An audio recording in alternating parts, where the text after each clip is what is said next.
There are lots of things that go along with liquid fasting which no one really mentions, like how you have to brush your teeth about 3 to 4 times every day because of how much sugar you're consuming through various drinks. The fear of not finishing and failing, and that whole cycle. The extreme impact on your mood, and I mean extreme. It's 1:30 in the morning and I can't sleep because my stomach hurts so much because I'm lying down and I can literally feel it crinkling up inside because I'm just so hungry. I've just had an orange juice. I'm sick of milky sweet things, but they're the only things that give me energy, or it hurts. Or the special type of insanity that you experience that comes with being utterly obsessed with food just because you can't eat.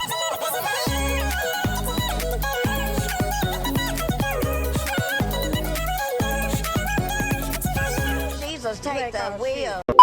This video shows 2 stints of liquid fasting, 14 days done in November 2020, and then I took a break for Christmas because ain't nobody missing out on Christmas food. It's never that deep. And then the killer 30-day stint in January 2021, so that's 44 days in total. I just want to clarify that I have done this once before in January 2020, where I did 21 days of liquid fasting, but this video is just looking at the November to January stints.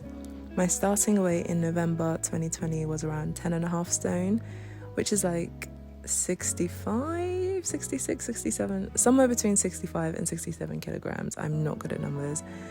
And my finishing weight as of February 2021 is around 10.28 stone. So I've lost like a quarter of a stone. Yeah, I'm roughly 5'7". Round 1, fight! This has been rough. In this video, I'll be showing you how I did the liquid only fast, which is where you don't eat at all for 2 weeks. So I last ate on the 2nd of November and did my breaking/mukbang/feast on the evening of the 16th of November. This is a religious fast, not a fitness fast, but I'm also looking forward to shedding a few pounds from it, not gonna lie. I did another one with my church in January, which lasted 21 days, which I nearly passed out from, but I finished. This one is my second ever attempt and it's a week shorter, so 14 days straight. Apologies for the times I looked raggedy, that was the least of my concerns. Every single morning I'd start my day with celery juice. We kind of jumped on the celery juice bandwagon last year and my mum swears by it. After that, I'd pad out the rest of my day with a variety of drinks. Personally, it really helped me to sandwich my liquid meals so that after every glass of celery juice, I'd have a cup of something warm and then cold and then warm and then cold and then finish with a warm drink to keep me warm at night. Another thing that really filled me up was powdered milk, and my favourite one is Nido, so I'd literally just have that with some sugar and boiling water. If I was properly starving, then I'd add some runny cream. Malt was also good, but that was the richest drink, so by like day 5 I was already sick of it. I'd just like to point out as well that when I did the January 2020 fast for 21 days, we were obviously still going to work as it wasn't locked down just yet, so my packed lunch was literally 2 bottles of malt and an opener. There were loads of questions, yeah.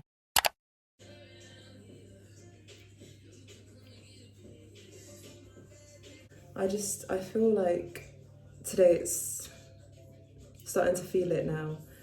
Usually I have like Fanta or malt or like any fizzy drink or squash. No, squash is usually not enough, like if you know, squash is just like water. It doesn't really do anything for me, but fizzy stuff does. I just like made myself one of my huge mugs of milk again, which has done quite well for me actually.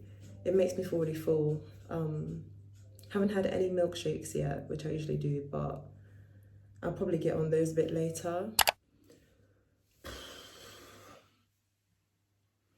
Sometimes it's like just your energy levels that's low. Sometimes you can't physically support your own body weight, but then like for me as well, I'm like a really hangry person, so I just feel like I'm irritated all the time and I don't like I'm legit shaking.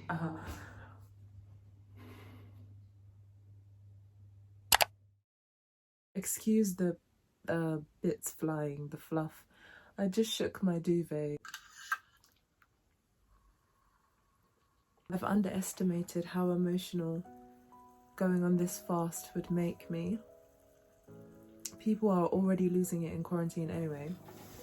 And I've now added, you know, self-starvation onto that. And so my emotions are just like dulled, but like times 1,000. So it's just gonna be a bit of a rant.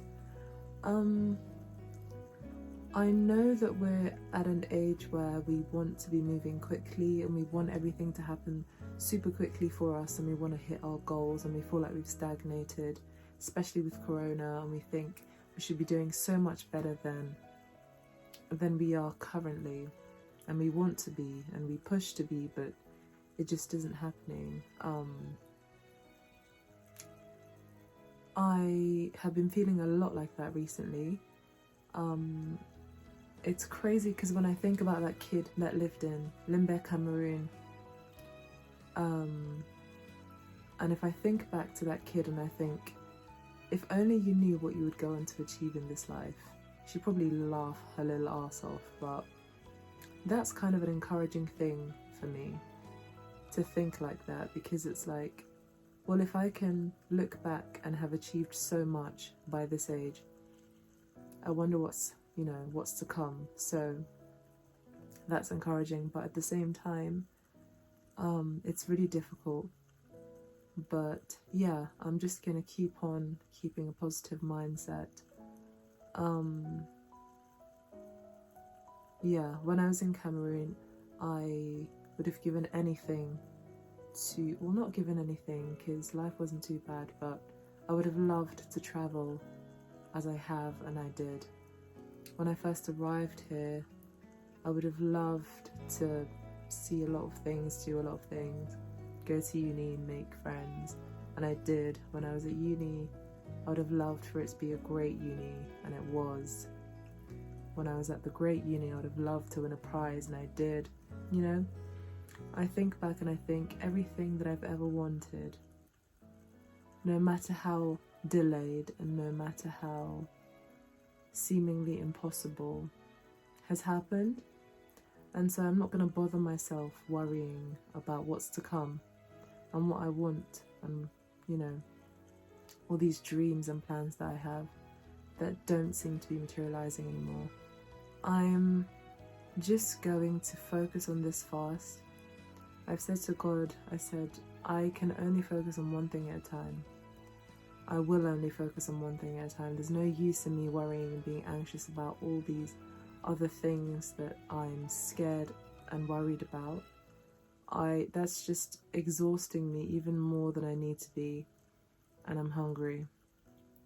So I'm just gonna focus on this fast, and who knows what will happen at the end of it. I love how I'm like pulling my hair out stressed, and you're just like, don't worry. It's gonna be fine. It's going to be fine.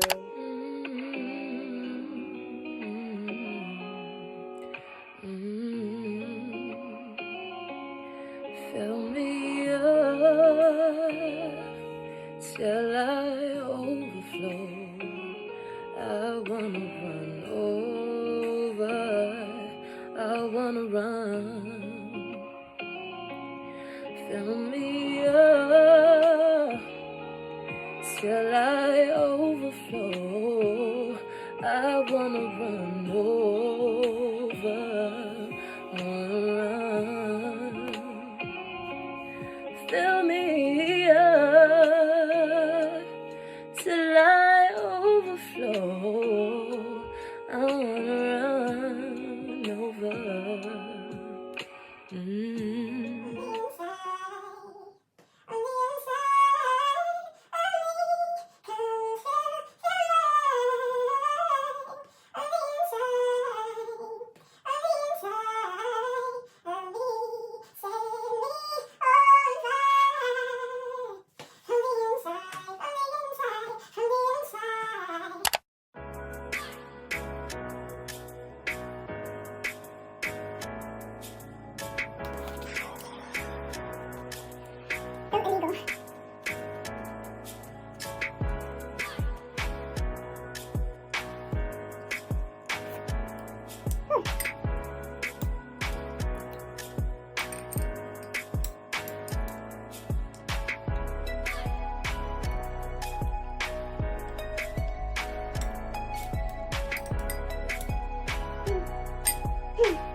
So for the January 2021 30-day fast, I basically just applied the same drinks and the same tactics as I did for the November 2021, and here are the results.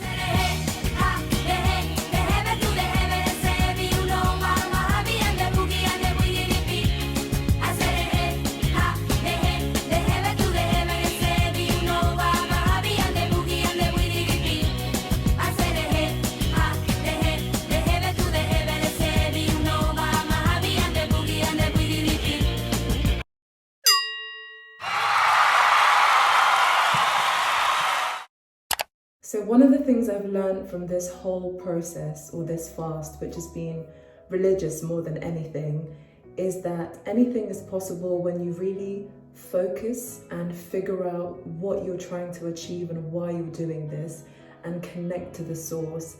And I think that's the difference between religious and non-religious fasting, because non-religious, you depend entirely on your own efforts and your own strength and your own capabilities to get through it, which is why it's so easy to give up, because you're limited in yourself. But when it's religious, you're connected to the higher power and you're dependent on God to see you through and not your own strength. Another thing is that I didn't do this alone. I did it with my family. So I had a really great support system and a feeling of we're in this together.